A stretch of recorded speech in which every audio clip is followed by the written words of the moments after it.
onlar yardımcı olacak. Abla görüşürüz. Hadi bakalım. Ben de sizi arıyorum. Ömer Ali Soy. Ömer Ali Soy dedi de bana. Sağ olun başkanım. Teşekkür ederim. Biz de izleyin.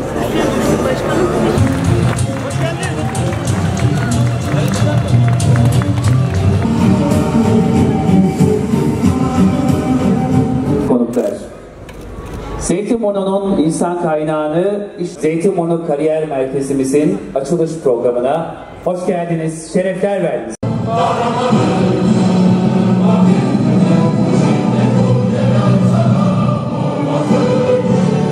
Sayın Bakanım, müsaadenizle biz de elbette ki Barış Pınarı Harekatı'na değinmeden geçmeyeceğiz. Şanlı ordumuz, emniyet güçlerinin de takviyesiyle hep beraber inşallah sınır ötesinde bir barış harekatı yapıyor. Terörle mücadele harekatı yapıyor. Bebek katillerini o sahadan silmek ve bugün bizim bağrımızda misafir olan Suriyeli muhacir kardeşlerimizi tekrar bölgesine huzur ve sükun içinde yerleştirmek adına bir harekat içindeler. Bu millet, bu Necip millet her zaman gittiği coğrafyaya adaleti götürmüş, barışı götürmüştür ve dedelerine yakışır bir şekilde de bugün onu yapmaktadır. Cumhurbaşkanımızın liderliğinde ve riyasetinde Türkiye Cumhuriyeti ordusu kimler olursa olsun, kim ne derse desin, sahada sonuna kadar orada barışı ve sükûnu tesis etmek adına bulunacak ve bulunmaya da devam edecektir. Zeytinburnu'muzun değerli belediye başkanı, kıymetli, değerli, sevgili Zeytinburnu kardeşlerim, hanımefendiler, beyefendiler, kıymetli basın mensupları, öncelikle burada Zeytinburnu Belediye'mizin kariyer merkezi açılışında sizlerle beraber olmaktan dolayı büyük bir mutluluk duyuyorum. Hepinizi saygı, sevgi ve muhabbetle selamlıyorum.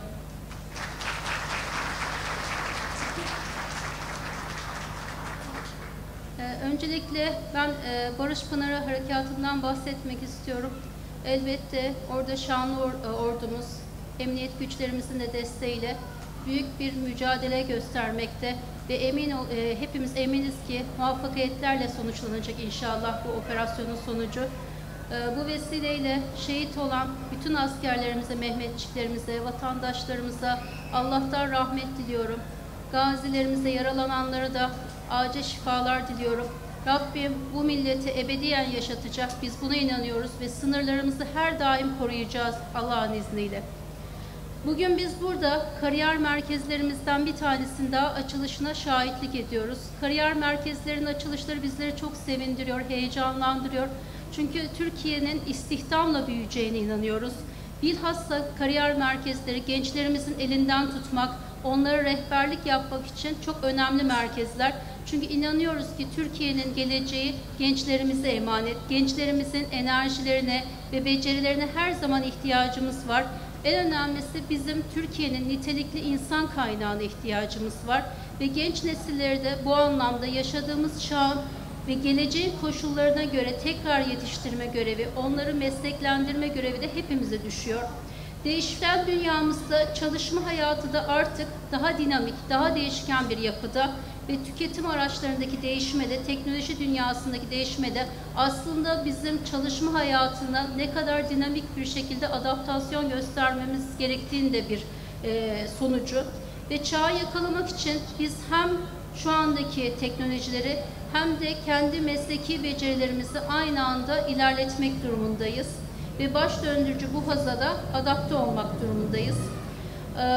Biz bu anlamda bakanlığımıza bağlı faaliyet gösteren İşkur'la işçi ve işveren arasında bir aracılık hizmeti sunmaktayız.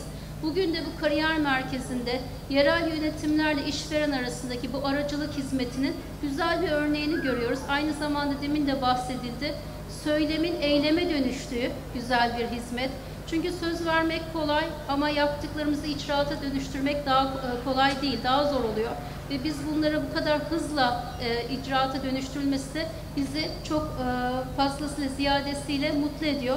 Bu anlamda ben bu hızlı dönüşümden dolayı Zeytinburnu Belediye'mize ve değerli belediye başkanımız Ömer Arısoy Beyefendi'ye tekrar teşekkürlerimi iletmek isterim. Aile, Çalışma ve Sosyal Hizmetler Bakanlığı olarak bizler de sosyal hizmetin her alanında, istihdam alanında geniş bir vizyona sahip olarak icraatlar göstermekteyiz ve özellikle istihdamı teşvik edici politikalarla işverenimizi desteklemekteyiz. Son 7 yıl içerisinde 1,2 milyondan fazla gencimizi aktif iş gücü hizmetlerinden faydalandırdık. Ayrıca gençlerimiz için olsun, çalışanlarımız için olsun mesleki eğitim kursları düzenlemekteyiz ve bu kurslarımızla da gençlerimiz meslek sahibi oluyorlar, nitelik kazandırıyoruz ve istihdam imkanlarından da daha fazla yararlanma imkanı buluyorlar. 2012 yılından bugüne kadar 406 bin genç bu hizmetimizden, mesleki eğitim kurslarımızdan yararlanmış durumda. Yine buna ilaveten işveren ve işçiler açısından, çalışanlarımız açısından çok faydalı bulduğumuz işbaşı eğitim programlarını düzenlemekteyiz. Bu işbaşı eğitim programlarından 2019'da %20'si İstanbul'da olmak üzere toplam 154 bin gencimiz faydalandı ve son 7 yılda bu rakam 750 bin rakamına ulaştı. Yine mesleki yeterlilik kurumumuzla da gençlerimizin, insanlarımızın daha nitelikli belgeleri, daha nitelikli işler yapabilmek için mesleki yeterlilik belgeleri veriyoruz. Değişim sürecini yöneterek gençlerimizin geleceğin mesleklerine şimdiden hazırlıyoruz. Bu konuda biliyorsunuz dijital alanda, özellikle bilişim alanında çok büyük bir dönüşüm gerçekleşiyor ve biz bu anlamda nitelikli bilişim uzmanı yetiştirme projesiyle de bugüne kadar 7500 gencimizi yetiştirdik. Yine kariyer planlamalarına ve iş seçimlerinde gençlerimize destek oluyoruz. Danışmanlık hizmetlerimiz kapsamında 2019 yılında %20'si İstanbul'da olmak üzere yaklaşık 1 milyon gencimize bireysel görüşmeler yaparak rehberlik hizmetlerimizden faydalandırdık. Yine İşkur kampüste faaliyetlerimiz var üniversitelerimizde. Meslek tanıtım günleri düzenliyoruz ve meslekler hakkındaki bilgiyi bizzat icra edenlerden, o mesleği yapanlardan elde etmelerini sağlıyoruz. Türkiye genelinde de 105 üniversitede üniversite irtibat noktamız var. Sadece İstanbul'daki üniversite irtibat noktamız 14 şu anda. İnşallah bu İşkur kampüste faaliyetlerimizle bu sayıyı daha da artırmayı hedefliyoruz. Kariyer fuarlarımız, istihdam fuarlarımız, teknolojiyle adapte olmak için aynı zamanda sanal istihdam fuarları da düzenliyoruz online. Ve bu şekilde biz herkesin hem iş arama becerilerini hem de işverenle buluşma imkanlarını daha da geliştiriyoruz. Yine bu yıl ilk kez başlattığımız ve çok büyük bir ilgiyle buluşan sosyal çalışma programımız var. Önümüzdeki yaz bu programı tekrar başlatacağız. Eminim buradaki gençlerimizin çoğu da bu programdan haberdardır. 20 bin üniversite öğrencimizi bu sene bizim kendi kurumlarımızda ve devletin kamu kurumlarının birçoğunda kısa stajlar yaptırma ve aynı zamanda onları asgari ücret düzeyinde ödeme yaparak hem de emekliye etki edecek şekilde sigortalı olarak işe başlattık. Ve bu hem onların işleri daha iyi tanımalarına vesile oldu hem de sosyal bir çalışmanın içinde bulunma imkanı verdi. Bu programı gelecek yıl daha da geliştirerek daha fazla gencimizin istifadesini sunacağız. En başta ifade ettiğim gibi aslında bizim en önemli sermayemiz Türkiye olarak insan kaynağımız ve özellikle de genç nüfusumuz. Genç nüfusumuzu daha da üretime katarak, ekonomimizi de daha da gençleştirerek inanıyorum ki ihtiyacımız olan kalkınmayı daha da ileri bir noktaya getireceğiz. Ve 2002'den bugüne 2,6 milyon gencimizi de İşkur aracılığıyla işe yerleştirdik.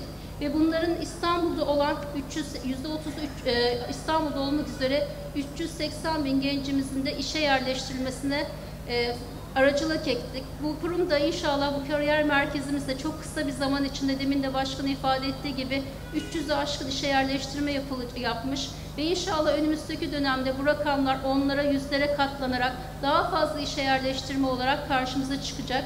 İstihdamda da aslında biz geçmiş yıllara kıyasla 2007-2018 yıllarına baktığımızda genç istihdamı en fazla artıran ülke olduk Avrupa Birliği'nde. Dolayısıyla inanıyoruz ki gençlerimiz kendilerini daha iyi becerilerle donattığı süreçte biz daha fazla onlara iş imkanı sunmak için işverenimizin de desteğiyle bunu başaracağız. Ve inşallah İşkur gibi kariyer merkezlerimizle de gençlerimizi vatandaşlarımızla işle, emekle buluşturacağız diyoruz. Çünkü inanıyoruz ki Türkiye çalışarak, üreterek ülkemizin birliğini, dirliğini ve gücünü pekiştirebiliriz. Bu topraklarda huzuru, refahı ve sulhu inşa etme mücadelesinde de hiçbir şekilde vazgeçmeyeceğiz. Dün saygıdeğer Cumhurbaşkanımız Recep Tayyip Erdoğan çok güzel bir cümlesi vardı. Diyordu ki güvenlik olmadan barış olmaz, barış olmadan da kalkınma olmaz. Kalkınmanın gerçekleşmesi için barış lazım, barışın gerçekleşmesi için güvenlik lazım ve kalkınmanın en olmazsa olmaz temellerinden birisi de istihdamı arttırabilmek, iş gücüne katılımı arttırabilmek.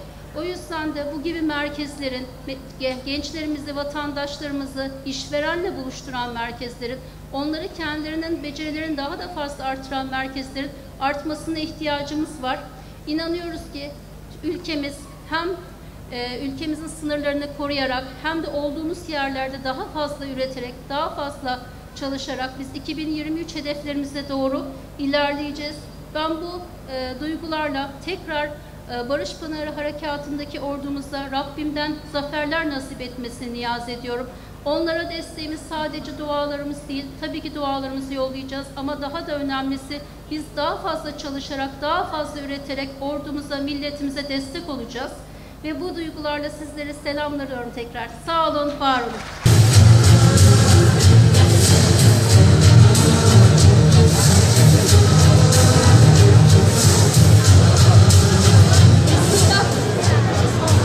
Hayırlı uğurlu olsun diyorum.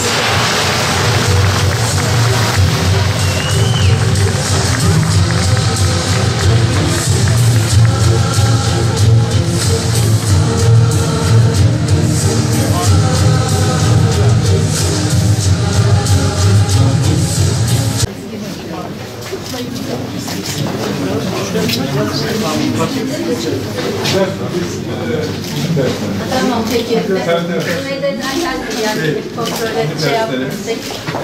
Protokol hükümleri çerçevesinde şeyi arttıracak, niteliği arttıracak kurslar burada kursları yapacağız inşallah. İş kurlarının, çeşitlerinin bahsettiğimiz gibi hazırlamak. Tabii var. Anladın mı? Zaten şeyde görecek her aşamada var.